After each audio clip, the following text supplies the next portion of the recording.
আপনাদের সবাইকে পয়লা বৈশাখের শুভেচ্ছা। আমি আজকে নিয়ে এসেছি আপনাদের জন্য পান্তা ভাত, ইলিশ মাছ ভাজি, শুকনা মরিচ ভর্তা আর রসুন ভর্তা। পান্তা ভাত বানাতে লাগবে ভাত আর পানি, বাস এ দুটা দিয়ে হয়ে যাবে পান্তা ভাত। আগেকার দিনে যখন ফ্রিজ ছিল না বা যাদের ফ্রিজ কেনার সামর্থ্য ছিল না, তখন রাতে ভাত খাওয়ার পর যে বাড়তি ভাতটা থাকতো, সেই ভাতটা যেন নষ্ট না হয়ে যায় সেজন্য সেটা পানিতে ভিজিয়ে রাখতো, যেন সকাল পর্যন্ত সেটা ঠিক থাকে এবং খাওয়া যায়। পান্তা ভাত বানানোর জন্য আমি মাটির পাত্রের মধ্যে কিছু ভাত নিয়ে নিয়েছি এবং পানিটা দিতে হবে এই ভাতের উপরে উঠে যাবে পানিটা, মানে ভাতটা পানির মধ্যে যেন ডুবে থাকে। তো আমি এই পানিটা দিয়ে দিচ্ছি। পানিটা যখন ভাতের উপরে উঠে যাবে তখন পানি দেওয়া বন্ধ করে দেব। এই যে দেখুন, একটু হাত দিয়ে ভাতগুলাকে সুন্দর করে পানির সাথে মিশিয়ে দিতে হবে। ব্যাস, সারা রাত রেখে দিতে হবে। সকালবেলায় ভাতটা একটু ফুলে ফুলে উঠবে এবং পানিটা একটু ঘোলাও হয়ে যাবে, সেটাই হবে পান্তা ভাত। বাস, পানিটা আপনারা ভাতের উপরে যেন পানিটা উঠে যায় এইভাবেই দেবেন। এখন এটাকে সারা রাত ঢেকে রাখবো। ফিরে আসছি কালকে সকালবেলায়। কালকে সারা রাত এই ভাতটা পানিতে ডুবিয়ে রেখেছিলাম। আজকে সকালবেলায় এটা হয়ে গেল পান্তা ভাত। এই যে এখন এটা কাঁচামরিচ পেঁয়াজ দিয়ে ডেকোরেশন করব। আমার ছোট একটা বাগানে আমি কিছু পেঁয়াজ লাগিয়েছি। এই যে দেখুন, একদম ফ্রেশ পেঁয়াজ। এখান থেকে আমি কয়েকটা পেঁয়াজ কেটে নিচ্ছি।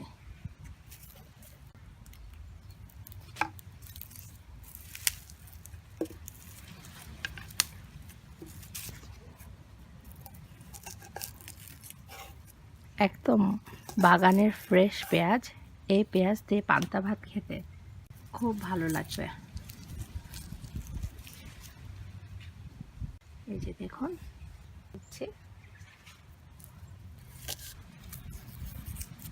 এই যে হালকা ধুয়ে নিচ্ছি পেঁয়াজ কলা থেকে পানিতে।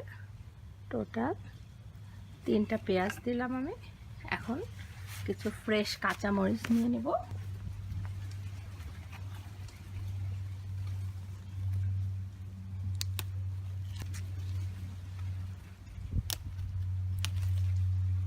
ফ্রেশ কাঁচামরিচ নিয়ে নিলাম। কাঁচামরিচগুলোও আমি একটু ধুয়ে মাথাটা কেটে ইলিশ মাছ ভাজা। আমি যেহেতু মাত্র 2টা মাছ, সেজন্য এখান থেকে এটা মরিচ গুঁড়া, এটা হলুদ গুঁড়া আর এটা লবণ। এখান থেকে হাতের আন্দাজে হাফ চা চামচ মরিচ গুঁড়া, হাফ চা চামচ হলুদ গুঁড়া, একটু এই পাশে আর এই পাশে দিলাম, আর হাফ চা চামচ লবণ। মাছটাকে এখন খুব ভালোভাবে এই যে ভিতর দিয়ে সাইড দিয়ে মশলা দিয়ে মাখাবো। এই যে দেখুন, মাছটা আমার খুব ভালো করে মাখানো হয়ে গেছে। এখন এটা ভাজবো। সামান্য ভেজিটেবল অয়েল দিচ্ছি। আপনারা যে কোনো রান্নার তেলই ইউজ করতে পারেন। তেলটা গরম হয়ে আসা পর্যন্ত ওয়েট করছি। আমার তেলটা মোটামুটি গরম হয়ে গিয়েছে। এখন ইলিশ মাছগুলো আস্তে করে এখানে দিয়ে দিচ্ছি। খুব কড়া করে এটা ভাজবো।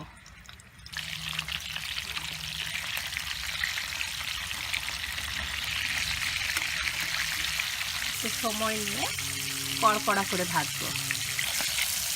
এক পাশ হয়ে গিয়েছে। ভীষণ সুন্দর ফ্লেভার বের হয়েছে ইলিশ মাছের। দেখুন, একদম কড়কড়া করে ভেজেছে। চারিপাশ খুব ভালো করে হয়ে গিয়েছে। এখন আমি চুলাটা বন্ধ করে দিই। আমার হয়ে গেল ইলিশ মাছ ভাজা।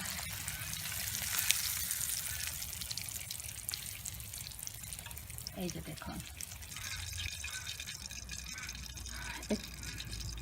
পেঁয়াজগুলো আর মরিচগুলোকে একটু সরিয়ে দিয়েছি যেন দেখতে সুন্দর লাগে। হয়ে গেল আমার ইলিশ মাছ ভাজি। এখন আমি ভর্তাগুলা চলে যাই। এখন আমি এই প্যানটাতে শুকনো মরিচগুলো একটু হালকা নেড়ে চেড়ে আমি সরিষার তেল দিয়ে দেব সামান্য। শুকনো আমার প্যানটা কিন্তু এতক্ষণ হাই হিটে ছিল, প্যানটা আগের থেকে গরম ছিল। এখন আমি এখানে সামান্য একটু সরিষার তেল দিয়ে দিচ্ছি। এখন শুকনো মরিচগুলোকে আমি ভাজা ভাজা করব। যখন কালারটা চেঞ্জ হয়ে যাবে তখন আমি শুকনো মরিচটাকে নামিয়ে ফেলবো। আমার শুকনো মরিচগুলো প্রায় হয়ে গেছে, আমি শুকনো মরিচগুলো তুলে নিচ্ছি। প্রায় হাফ কাপ মতো পেঁয়াজ কুচি দিয়ে দিচ্ছি।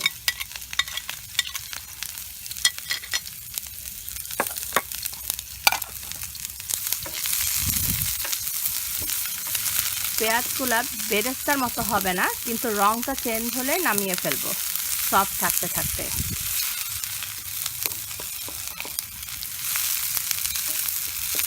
আমি আর একটু তেল দিয়ে নিচ্ছি, সব সরিষার তেল দিয়েই করব।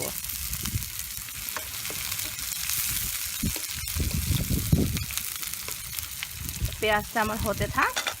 এখন আমি এই যে 5 কোয়া রসুন নিয়েছি, এটাকে একটু ভালো করে থেতে নিব।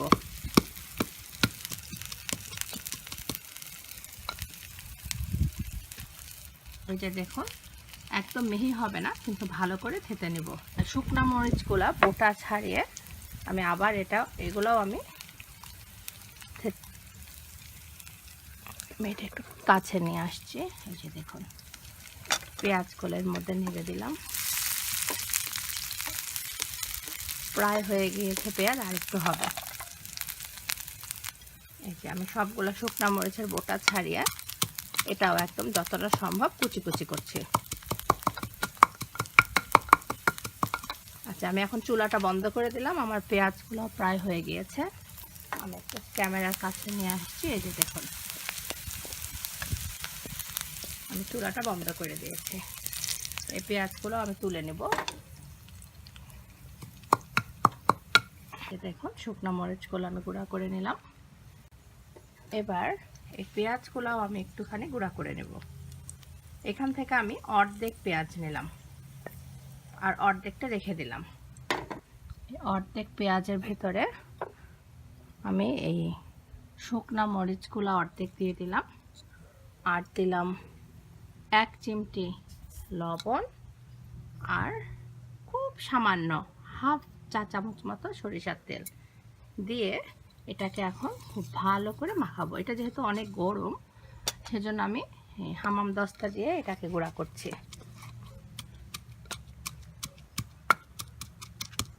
বাস হয়ে গেল আমার শুকনা মরিচ ভর্তা। আমি একটা ছোট বাটিতে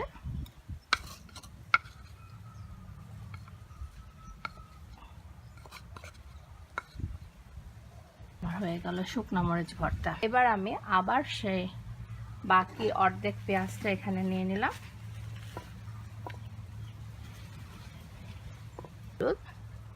সব 1 চিমটি করে, আর এই রসুন আর বাকি শুকনা মরিচগুলো আমি এখানে দিয়ে দিলাম।